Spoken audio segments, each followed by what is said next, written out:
Dude. Okay, yoga time with Sophia. Sacred and secret from Anamkara. I struggle with being out there feeling like I'm the sacred secret. Okay. So Sophia, how you doing? Hi. Hi. Yeah, I think I was trying to just frame it in a terms of I went to performing arts high school. My family is very extroverted in, into advertising, and I know how to present and how to show up, but I really struggle with wanting to keep sessions or teaching people or offering what I do in a way that feels sacred and private and held and not out there, but Oh, kind of like anonymous or secret or, okay. in the Irish, like things that are sacred, the word secret is also associated with it. So I'm struggling with Mm. um hmm, I know I present well, I know I do okay, but I struggle with being it's like the opposites, the polarities keep showing up. I want to be seen, but I want to be secret. I don't want to be seen. So it's this back and forth business of, well, I want to get paid and be valued, but then, I have this lot of conflict with money because of my religious upbringing and my spiritual upbringing and wanting to renounce and then wanting to be part of the world. So it's like this dance of going back and forth, and I find it really hard to just move it forward, to just break through to the other side. So that's where I'm stuck. So what I've done is I've done a lot of business courses, a lot of marketing stuff. It's just this breaking through to the other side. Um, Yeah. Sorry. I'm just you Oh, just heard my voice. I'm pulling up yeah. the playlist. So yeah, so it's also, I think it's also a little bit of my ancestry where I'm sort of anti-government. I'm a bit of an anarchist, right? And yet I know how to fit in and I know how to do those things, but I feel funny about it. It's like part of me just doesn't want to participate in all of it. And then another part of me is like, well, you've had children, you've made these choices, you need to show up and pay your rent, or you need to show up and feed yourself. So it's sort of this. I know I'm making it more complex than it probably is, but I thought I would just bring it to the table because I really love it. And you talk about this empathy piece, which I can do too. But what I've noticed in my practice with people that I've had is there's been pushback. And it's only since I've read about the Druids and the Celtic trees that they actually talk about pushback. You're doing your magic well, expect pushback. But my issue is I don't know how to get past the pushback.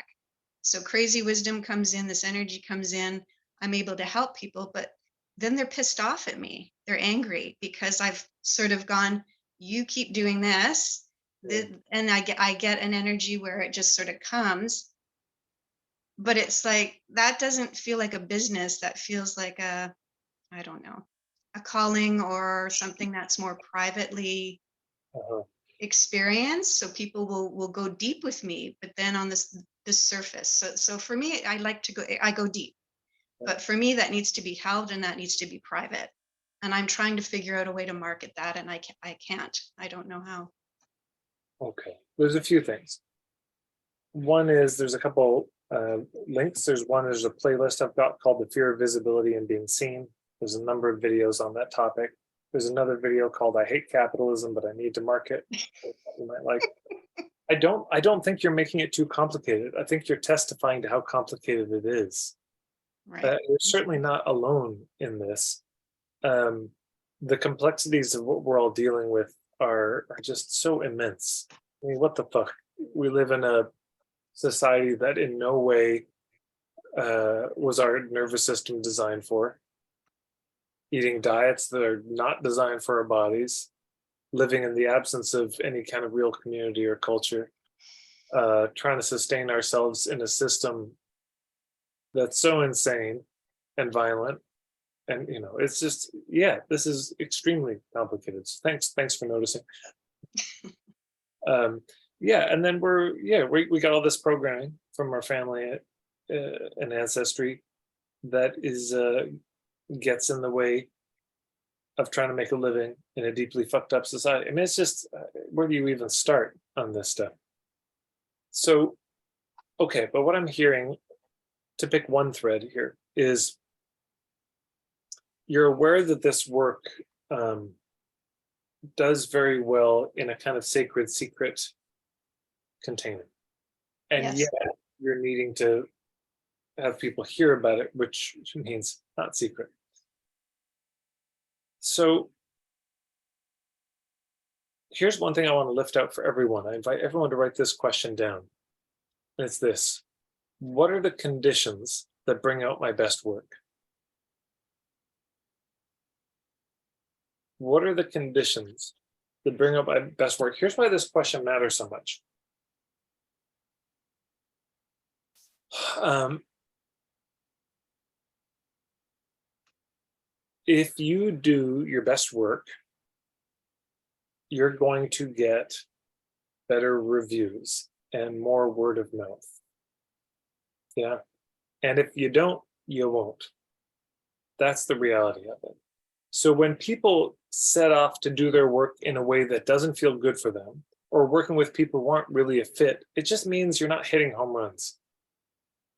And if you're not hitting home runs, in the short term, no real difference, other than you don't enjoy it as much. But long term, there's this huge opportunity cost, meaning if only 10% of your clients you're hitting home runs with because the rest aren't really a fit and you're doing the work in a way that's not really enjoyable for you, so you're not as present as you could be, that means only 10 out of 100 people are raving about you out there. Yeah.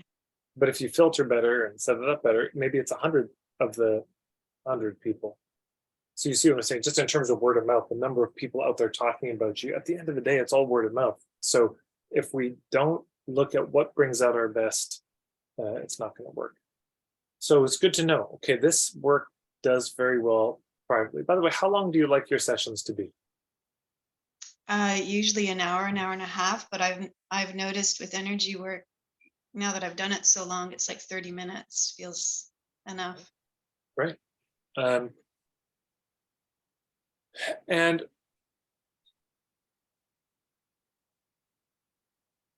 so first of all, I think that that whole theme, that's it's great branding right there. That's something to talk about. Hey, the sacred and secret thing. Okay. I would be speaking about that and Mhm. why that matters, and how they can hold the work that you two do in that way afterwards. I just think that's it's a beautiful theme. I mean, I'd be sharing your thoughts on that um, in every way that you can, and how Okay. that's needed in a world that's overexposed, where everybody has their 15 minutes of fame and everybody's so public, and the need to have some domain for something secret um, and sacred, and to have a space to do that work. I think that's beautiful. Um, part of the reason we're so unnerved by being seen, part of it is just emotional stuff, family stuff. You've seen and you were told not to be seen. Or who do you think you are? Somebody said to you when you're a kid, and then there's your life. But the other one, and so that's work that I can't help with. There's a colleague of mine. Let me see if I can pull up her website. And for a number of you, this may be very helpful. Betty Cottom Birtles, and she works particularly around this whole fear of being seen that comes up for a lot of healers, because it's often childhood stuff and it can often be resolved fairly quickly. But of course, can we do this for ourselves even if we do this for others? No. So it's good to have somebody outside who can help. But so there's the internal side. Yeah, but then there's the external side. And one of the reasons people feel so scared being seen is because they're they've been told to market in such a way that feels so off, to stand up in front of a group and say, here's why you should hire me, and here's why I'm great, and do the self-promotion thing. And as I say often, this is our human kryptonite. Self-promotion is this kills us. This is our great weakness. And our superpower is promoting other people. we're all really good at promoting others. And that seems like it's, well, that's the end of the road business wise. Then, I guess we're just not designed for it, but it's actually, it's not in the way, it is the way. Meaning, um, if we're really good at promoting others, that means others are really good at promoting us. In fact, others are better at promoting us than we are at promoting us. So the marketing becomes about making it easy for them to promote us and to share us. And instead of self-promoting when we get up in front of the room, we do our best to promote a way of seeing things. We're not trying to make the case they hire us. We're just trying to make the case for a philosophy, a point of view, a perspective. We're trying to help them see another way. And a phrase I invite you all to just underline is this: whether or not you work with me, here's what I recommend. Yeah, if we come from that place in doing an intro workshop or sharing our point of view, it's so pressure relieving for us and them, everybody. And we just say, look, you need help, whether it's me or not, here's what I recommend. Whether you sign up for this membership or not, here's what I recommend. Whether you choose me as your coach, here's what we're just trying to make a case for a philosophy, because the reality is, even if we get practical about it, well, especially if we get practical, if they don't buy the point of view, they're not going to buy your product. If they're not sold on the concept, they're not going to be sold on the course. So that's the preliminaries. And this is so funny. So when people join my membership, I always ask, how did you hear about it?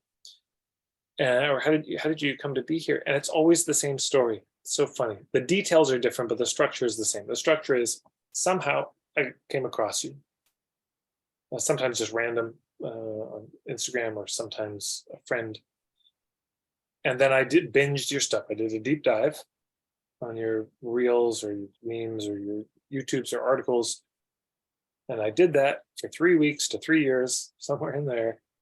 And then I heard it, I was on your email list. I checked out your starter kit, your intro workshop, and then I heard about the membership, and here I am.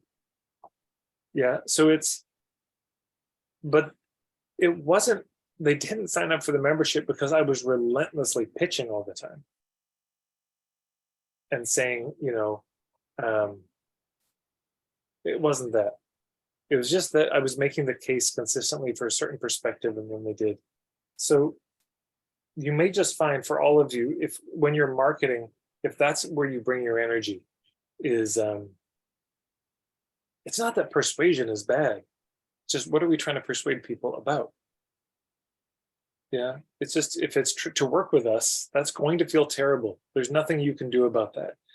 If you at least are trying to make the case for, you're not trying to market yourself, you're trying to market the message. If you're doing that, it's just going to feel much better. And then there's still the internal stuff to look at, but at least you don't have that getting in the way of it.